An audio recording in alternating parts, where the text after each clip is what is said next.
años. Antes de que el hombre moderno llegara hasta allí, este río era mucho más profundo y salvaje. Excavó el Gran Cañón.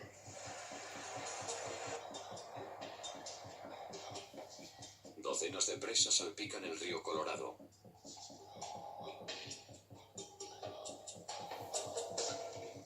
Haciendo que el cauce sea apenas un hilo cuando llega al océano en México. Su enorme poder se mantiene encerrado en las presas que construimos.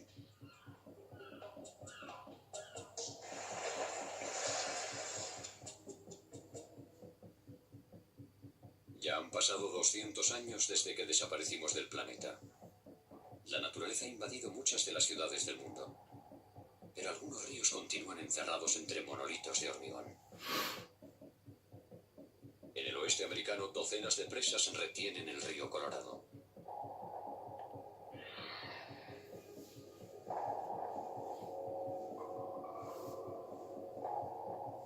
La mayor de todas es la presa Hoover. Por una altura equivalente a un edificio de 70 plantas y una base de un ancho similar al de 2 campos de fútbol americano. El hormigón que se usó para construirla habría bastado para pavimentar una autopista que llegara de Nueva York a San Francisco.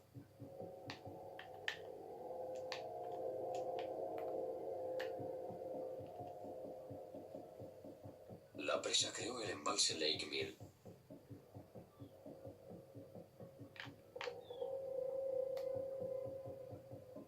Contiene agua suficiente para cubrir lo que en otro tiempo fue el estado de Nueva York, con 30 centímetros de agua. La mayor parte de esta estructura titánica está hecha de hormigón macizo. Pero hasta este hito de ingeniería humano está en peligro. La razón está más al norte, siguiendo el río Colorado hasta lo que antes era la frontera de Utah. Esto es la presa Glen Canyon.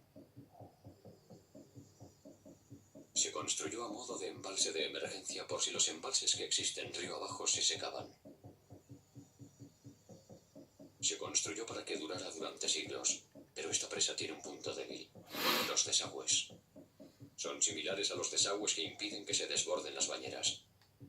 Si el cauce del río sube demasiado, el agua sobrante sale por los desagües en lugar de por encima de la presa. El inconveniente es que estos desagües no responden bien a las crecidas repentinas. El desencadenante está en lo alto de estas montañas. El pasado invierno nevó más de lo habitual. Cuando llega el deshielo, una gran cantidad de agua comienza a bajar hacia el río Colorado. La crecida pronto alcanzará la presa. Después de oxidarse durante siglos, las esclusas que controlaban los desagües han desaparecido. El agua inunda los túneles del interior de la presa. Y entonces sucede algo extraño. Se forman bajas presiones en el agua, en forma de burbujas. Estas causan grandes explosiones que abren camino en la roca hacia donde está la propia presa. A pesar de que no estábamos, unas rampas especiales de hormigón que había en los desagües impedían que esto sucediera. Pero los túneles han sufrido la erosión durante 200 años.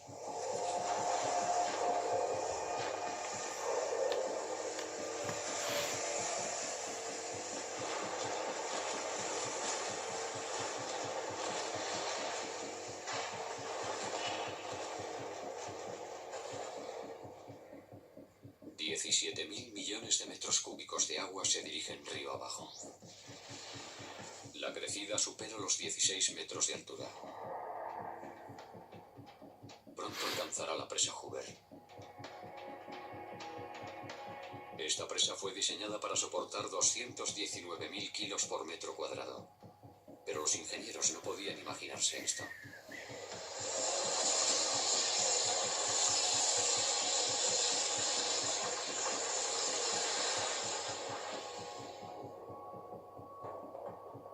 El agua rebasa la presa y barre todo lo que encuentra a su paso.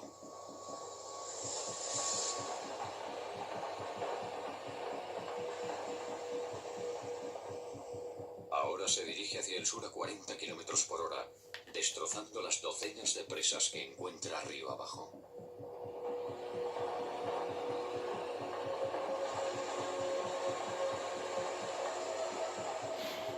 Dieciocho horas después, el agua llega al Golfo de California.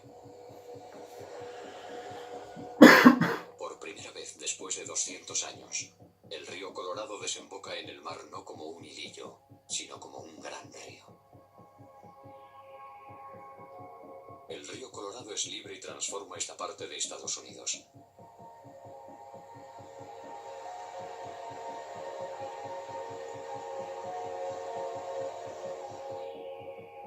La enorme marisma, considerada antaño una de las maravillas de las Américas, vuelve a la vida. Centenares de especies encuentran nuevos hogares a medida que desaparecen nuestros mayores logros. La naturaleza está reconquistando el planeta. En Francia, varias partes de París vuelven a ser un cenagal.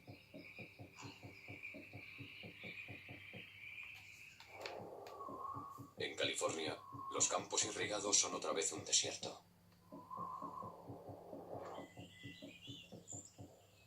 Y Manhattan es otra vez el bosque que los holandeses contemplaron al llegar a la isla.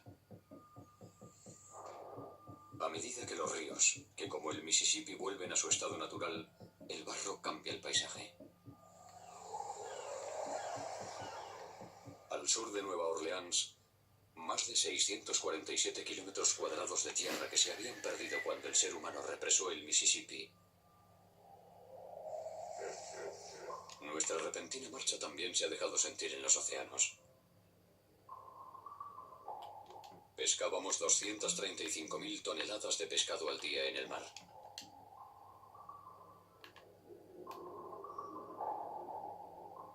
Como ya no existen los barcos pesqueros, los peces viven más tiempo y son más grandes. El bacalao, que medía normalmente 60 centímetros de largo, ha triplicado su talla. Los grandes habitantes de los océanos también se están recuperando en nuestra ausencia.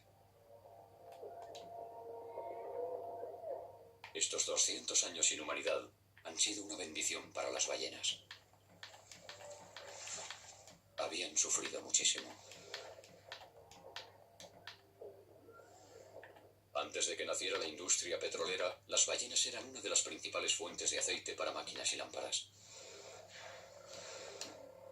Cuando los seres humanos empezamos a extraer petróleo del suelo, la caza de ballenas descendió en gran medida. Pero surgió un nuevo problema. Los grandes barcos modernos. En nuestros últimos 50 años de existencia, el número de barcos se duplicó en todo el mundo.